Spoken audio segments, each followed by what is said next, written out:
হরে কৃষ্ণ। সকল সুপ্রিয় গৌর ভক্তবৃন্দ, সকল সনাতনীদের জানাই হৃদয় অন্তঃস্থল থেকে কৃষ্ণপ্রীতি ও শুভেচ্ছা। অনেকে প্রশ্ন করেন যে আমাদের তুলসীর মালা কেন পড়তে হবে? তুলসীর মালা না পড়লে কি সনাতনী হওয়া যাবে না? তুলসীর মালা না পড়লে কি আমি হিন্দু বলে পরিচয় দিতে পারবো না?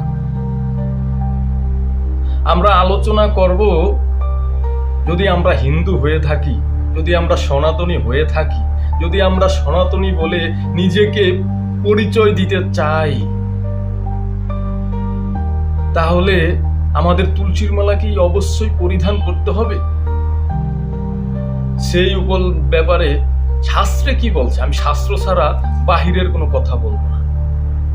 শাস্ত্রে যা আছে সেটাই আমরা বলবো। আমি যদি নিজের মন গড়া ব্যাখ্যা করি, আপনারা বলবেন আপনি তো এটা মন গড়া ব্যাখ্যা করলেন। আমরা শাস্ত্র ফলো করতে চাই, যেহেতু আমরা সনাতনী, যেহেতু আমরা হিন্দু। এর জন্য আমাদের সনাতন শাস্ত্রে কি বলা আছে, বৈদিক শাস্ত্রে কি বলা আছে, সেগুলো আমাদের ফলো করতে হবে। একটা বাংলাদেশের নাগরিক হিসেবে বা একটা কোনো দেশের নাগরিক হিসেবে যেমন ওই দেশের নাগরিকত্বের যে আইন কানুন, সেগুলো আমাদের পালন করতে হবে, না হলে আমরা সেই দেশের নাগরিক বলে গণ্য হব না। তেমনি আমরা একটা ধর্মের অন্তর্ভুক্ত হতে গেলে সেই ধর্মের নিয়ম কানুন আমাদের ফলো করতে হবে।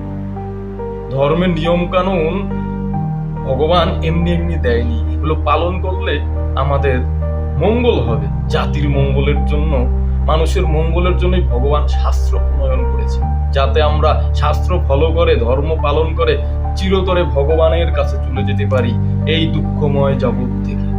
তো আমরা আলোচনা করি আজকে যে তুলসীর মালা কেন আমাদের পড়তে হবে, সাধুরা কেন তুলসীর মালা পরে। বেশিরভাগ সনাতনীরা তুলসীর মালা পড়তে চায় না, তাদের লজ্জা করে। কিন্তু এটা কি ধরনের অপরাধ, কেন আমাদের তুলসীর মালা পড়তে হবে, সেই ব্যাপারে আজকে শাস্ত্রে কি বলছে সেটা আমরা আপনাদের ব্যাখ্যা করব। বলছে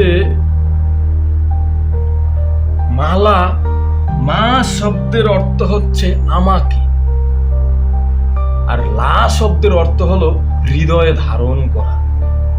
অর্থাৎ মালা শব্দের অর্থ হলো আমাকে যিনি হৃদয়ে ধারণ করে।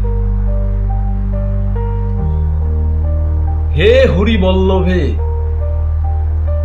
তুমি তুলসী কাষ্ঠ নির্মিতা কৃষ্ণ প্রেয়সী,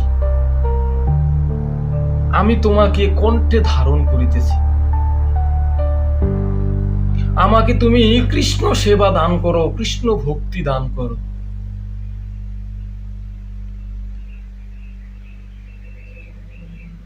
এই তুলসীর মালা যজ্ঞ সূত্রের ন্যায়, এগুলি সর্বদা দেহে ধারণ করতে হয়। বলছে, শাস্ত্রে বলছে, আমরা একটু গ্রন্থ থেকে পাঠ করি।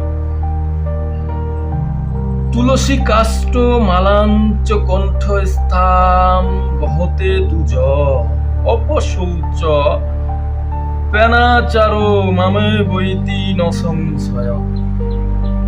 যিনি সদাচার গ্রহণ করত তুলসী কাষ্ঠের মালা ধারণ করেন, তিনি যদি কখনো কোনো কারণবশত অশুচি, অপবিত্র বা অনাচারীও হয়ে থাকেন, তবুও তিনি আমাকে প্রাপ্ত হবেন। অর্থাৎ তিনি তারপরও, তিনি যদি পাপীও হয়, তিনি যদি অনাচারী হয়, তিনি যদি অপবিত্র হয়, তারপরও তিনি যদি তুলসীর মালা তার শরীরে থাকে, তুলসীর মালা তার কণ্ঠে থাকে, তবুও তিনি ভগবান শ্রীকৃষ্ণকে লাভ করবেন। এই কথা স্বয়ং ভগবান শ্রীকৃষ্ণ শাস্ত্রে বর্ণনা করেছেন। বলেছেন তিনি আমাকেই প্রাপ্ত হবে, এতে কোনো সংশয় নেই, কোনো সংশয় নেই, কোনো সংশয়, দ্বিধা, দ্বন্দ্ব মনে রাখতে বারণ করেছে। তারপরে যমরাজ কি বলেছে, যিনি আমাদের শাস্তি প্রদান করে, যমরাজ, মৃত্যুর পরে যিনি আমাদের পাপের হিসাব নেয়, পুণ্যের হিসাব নেয়, সেই যমরাজ কি বলেছেন সেটা শাস্ত্র থেকে আমরা একটু ব্যাখ্যা করব। দেখুন কি বলেছে। তুলসী কাষ্ঠ মালান্তু প্রেতরাজর্ষ ধূতকা দস্ত্রা নশ্যন্তি দূরেণ বাদত্ত তং যথা দলম তুলসী কাষ্ঠমালা বিভূষিত ভ্রমতে যদি দুঃস্বপ্নং দুর্নিমিত্তং চ ন ভয়ং শত্রুজং গচ্ছিত।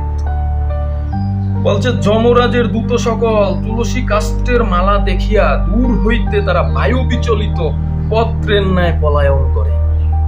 বলছে আমাদের কণ্ঠে যদি তুলসীর মালা থাকে তাহলে যমরাজ্যের যারা দূত আছে তারা ওই মালা দেখে বায়ুর ন্যায় পলায়ন করে, তারা তাকে স্পর্শ করে না।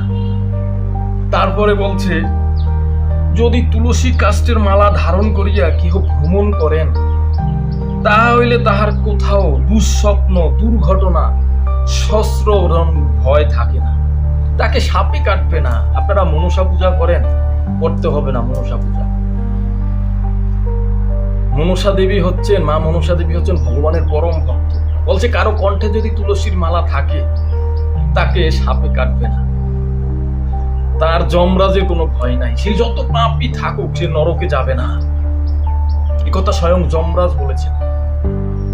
আর বলেছেন তার কোনো অস্ত্রের ভয় নেই, তাকে কোনো কেউ খুন করবে না, কোনো দুরাচারী কোনো খুনি তাকে পিছন থেকে খুন করবে না, তার কোনো দুর্ঘটনা ঘটবে না। আপনার কণ্ঠে যদি তুলসীর মালা থাকে তাহলে সবসময় আপনি ভগবান শ্রীকৃষ্ণের কৃপা পাবেন, এর জন্য আপনার রাস্তাঘাটে দুর্ঘটনা ঘটবে না।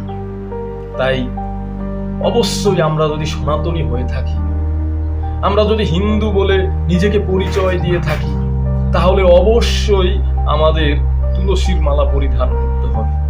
অনেকে বলেছে আমরা মিথ্যা কথা বলি, আমরা পাপ করি, তাহলে আমরা তুলসীর মালা পড়তে পারবো না।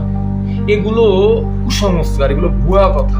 দেখুন আমাদের রোগ হলে আমাদের ওষুধ খেতে হবে, ওষুধ না খেলে আমরা রোগ থেকে ভালো হব কিভাবে? তো আমরা তো পাপ করবোই, জীব তো পাপ করবে, এটাই স্বাভাবিক। পাপ না করলে তো ভগবান আমাদের এই দুঃখময় জগতে পতিত করতো না। এর জন্য ভগবান এই তুলসী কাষ্ঠ দিয়েছেন যাতে আমরা এই তুলসী মালা পরিধান করে ভগবানের ভক্ত হয়ে অচিরেই ভগবত ধামে চলে যেতে পারি। নিতাই গৌর সীতানাথ প্রেমানন্দে হরি বল। হরে কৃষ্ণ। আপনারা চ্যানেলটি সাবস্ক্রাইব করবেন, লাইক করবেন। আপনাদের কোনো প্রশ্ন থাকলে কমেন্ট করবেন, আমি শাস্ত্র থেকে আলোচনা করার চেষ্টা করব। হরে কৃষ্ণ। ভালো থাকবেন।